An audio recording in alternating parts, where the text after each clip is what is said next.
अस्सलामुअलैकुम students, I hope आप सब ठीक होंगे।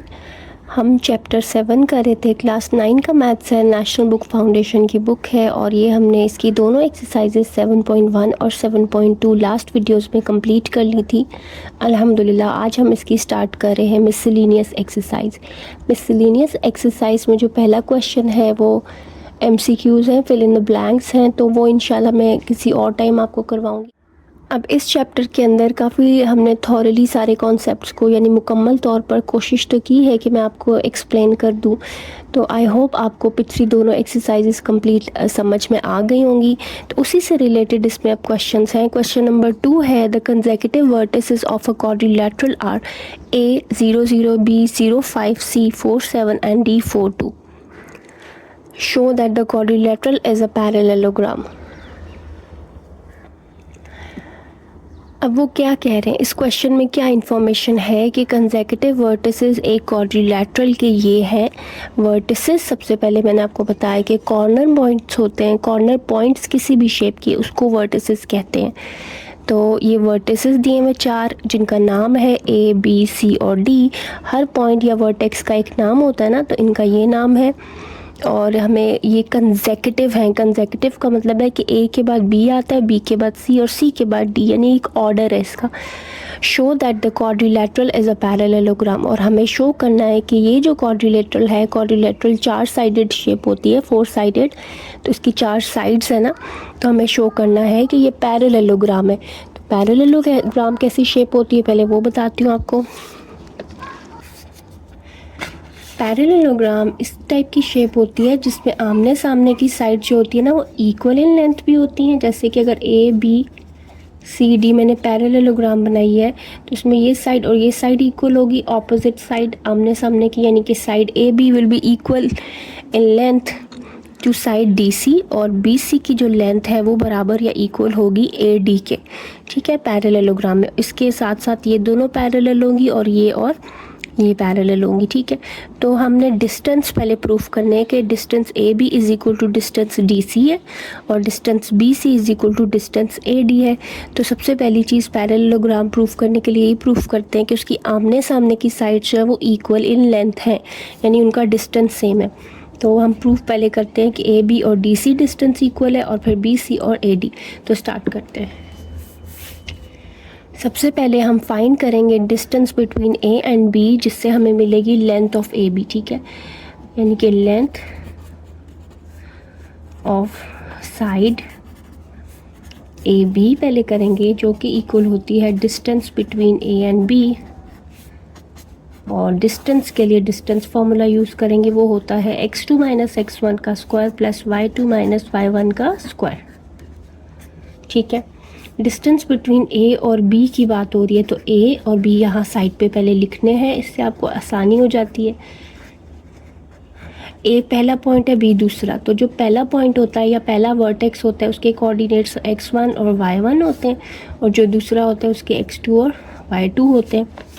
तो अब देखो यहाँ से लेकर ना यहाँ वैल्यूज़ लगानी है, डिस्टेंस आ जाएगा x2 माइनस x1। x2 0 है, x1 भी 0, तो 0 माइनस 0 प्लस y2 5 और y1 0, तो 5 माइनस 0, फिर स्क्वायर कर दो, ये हो जाएगा 0 square plus 5 minus 0 is 5 square. तो ये आपके पास आ जाएगा 25 स्क्वायर रूट, जो कि आ जाता है 5। तो इसका क्या मतलब है, इसका मतलब है ये जो AB लेंथ आई है वो है आई है 5। तो इसको ऐसे भी लिखते हैं ना, लेंथ को ऐसे, या डिस्टेंस बिटवीन AB वो 5 यूनिट्स। तो ये हमारी एक लेंथ आई है, इसको हाईलाइट कर लेना, ये आ गई है 5। ठीक है, अब इसके सामने की या आमने सामने की हम जैसे कह रहे हैं ना, इसके सामने की साइड है DC, तो अब DC की लेंथ करनी है, वो भी 5 ही आनी चाहिए। So now length of DC या CD भी कर सकते हो, उसको हम लिखेंगे distance between C and D या D एंड C। यहाँ मैंने DC रखा है ना, और यहाँ मैं इसको D और C ही कर देती हूँ ताकि आपको कन्फ्यूजन ना हो। ठीक है, ये D है और ये C, तो D और C यहाँ लिख लो। D है मेरे पास 4 2 और C है मेरे पास 4 7। तो डिस्टेंस फॉर्मूला से हो जाएगा x2 माइनस x1 का square plus y2 minus y1 का स्क्वायर। अच्छा, अब ये पहला पॉइंट है, ये दूसरा DC, तो x1 y1 और ये है x2 और ये है y2। x2 4 है, x1 4, 4 माइनस 4 का square plus y2 minus y1 है तो 7 minus 2 square. 4 minus 4 0 square plus 7 minus 2 5 square. ये हो जाता है, ये भी 0 स्क्वायर 0 और 5 स्क्वायर 25, 25 ही आ जाएगा ना, तो ये आ जाएगी 5। तो इसका मतलब ये है कि जो लेंथ DC आई है वो भी हमारे पास आई है 5 यूनिट्स। ठीक है, तो देखो अब हमने ये भी 5 हमारे पास आया, ये भी 5, तो एक पेयर जो है ना ऑपोजिट साइड्स का AB और DC, ये तो इक्वल हो रहा है प्रूफ। तो अब BC और AD पे आ जाते हैं। अब हम करेंगे डिस्टेंस BC और डिस्टेंस AD, और वो भी दोनों इक्वल आने चाहिए। स्टूडेंट, अब लेंथ ऑफ BC मैंने लिख लिया है, वो है distance between B and C। B और C भी मैंने लिख लिए हैं। ये हमारे पास x1, ये है y1 और ये है x2, ये है y2। तो इधर से देखिए वैल्यूज़ जस्ट पुट करो डिस्टेंस फार्मूला में। x2 माइनस x1 तो 4 माइनस 0 हो जाएगा, 4 माइनस 0 का square plus y2 minus y1 7 minus 5 इसका स्क्वायर। 4 माइनस 0 का स्क्वायर हो जाएगा 4 स्क्वायर प्लस 7 माइनस 5 जो होता है वो होता है 2 स्क्वायर। 4 स्क्वायर 16 और 2 स्क्वायर 4, तो ये आ जाएगा स्क्वायर रूट 20। इसको बेशक इतना ही रहने दो। तो हमारे पास लेंथ ऑफ BC जो आई है वो आई है स्क्वायर रूट 20 यूनिट्स। ठीक है, अच्छा, अब हमारे पास ये वाली जो लेंथ है ना BC, ये आई है स्क्वायर रूट 20 यूनिट्स। अब हम करेंगे AD। तो A और D मैंने लिख लिए हैं, लेंथ ऑफ AD फाइंड करनी है हमने, और वो है distance between A and D, और डिस्टेंस फार्मूला भी लिख लिया है, जस्ट वैल्यूज़ पुट इन करनी है। ये है x1 y1 और ये है x2 y2। तो x2 माइनस x1 4 माइनस 0 हो जाएगा, इसको करोगे square plus y2 minus y1 2 minus 0 square और स्क्वायर रूट लगा देना ऊपर। 4 स्क्वायर जो है वो यहाँ से आ जाएगा, यहाँ से 2 स्क्वायर, तो ये आपके पास आएगा 16 और 2 स्क्वायर 4, तो ये भी आ जाता है स्क्वायर रूट 20। तो दिस इम्प्लाइज के जो हमारे पास ये वाली लेंथ आई है ना AD, ये भी आई है स्क्वायर रूट 20, तो इसको भी लिख लेते हैं। सो लेंथ ऑफ AD जो है इसको हम ऐसे लिखते हैं, ठीक है, वो भी आई है 20 यूनिट्स। अब हमने चारों लेंथ फाइंड कर ली बच्चों। तो देखो जो ऑपोजिट साइड्स के पेयर थे ना, यानी AB और DC दोनों 5-5 यूनिट आए हैं, और BC और AD जो ऑपोजिट थी ये दोनों अंडर रूट 20 आए, तो इसको लिख लेते हैं।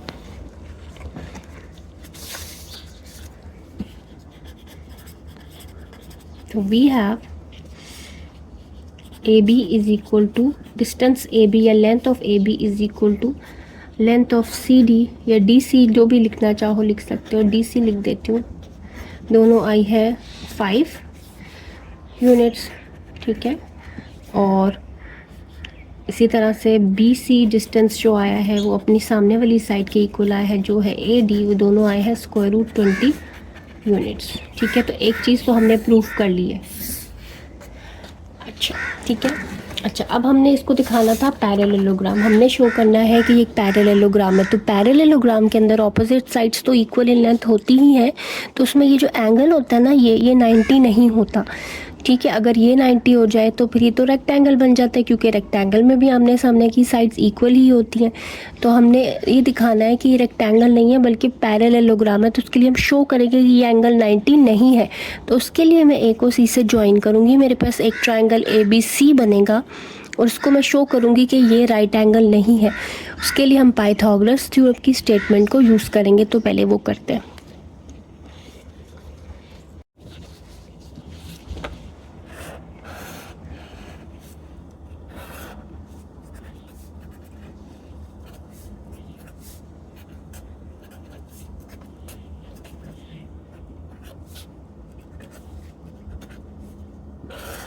A को C से ज्वाइन कर लिया है हमने, तो मैं ये वाली ट्रायंगल कंसिडर कर रही हूँ इन ट्रायंगल ABC।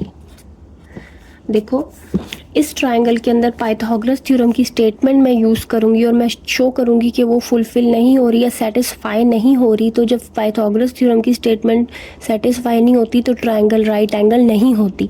तो स्टेटमेंट ये कहती है कि जो हाइपोटेन्यूज स्क्वायर है वो perpendicular square plus base square होता है, ठीक है।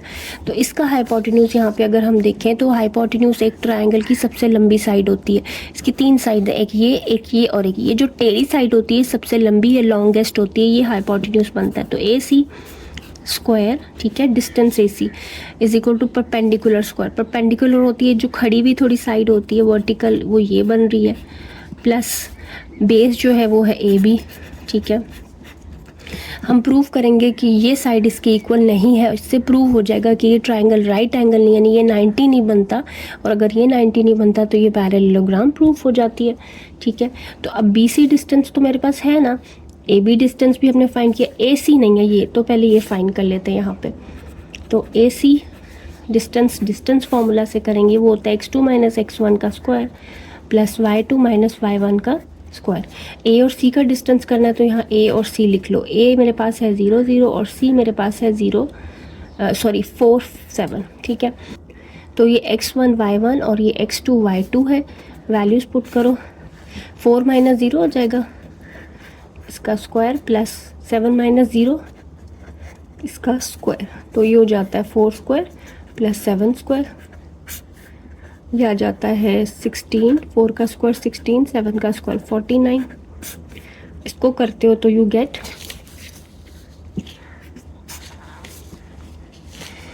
ये आ जाता है 65 स्क्वायर रूट, ठीक है। तो AC की लेंथ हमारे पास ये आ रही है। तो ये सारी वर्किंग हम करेंगे और इसको अब हम यहाँ यूज़ करेंगे, ठीक है। यहाँ पे AC आया है 65 स्क्वायर रूट, ये मैंने यहाँ लिखा, और इसका क्या हो रहा है, स्क्वायर रूट है। पहले स्क्वायर रूट 65 इसकी लेंथ आई है, उसको करना है स्क्वायर। BC मेरे पास क्या था, BC था स्क्वायर रूट 20, इसको भी करो स्क्वायर, प्लस AB की लेंथ है 5, इसको भी करो स्क्वायर। ये कट जाएगा, ये कट जाएगा, यहाँ पे आ गया 65, यहाँ पे आ गया 20 और यहाँ पे 25, ठीक है। तो ये आ जाता है 45 और यहाँ पे आता है 65। तो क्या ये इक्वल है, नो, ये सेटिस्फाई नहीं हो रही। दिस इम्प्लाइज पाइथागोरस थ्योरम की स्टेटमेंट अगर किसी ट्रायंगल के लिए वेरीफाई ना हो तो वो राइट एंगल नहीं होती। दिस इम्प्लाइज कि जो एंगल B जिसके बारे में हम बात कर रहे थे, angle B is not equal to 90 degree, and this implies कि ये जो पूरी शेप थी ABCD, ठीक है, ABCD ये parallelogram, ABCD is a parallelogram, ठीक है।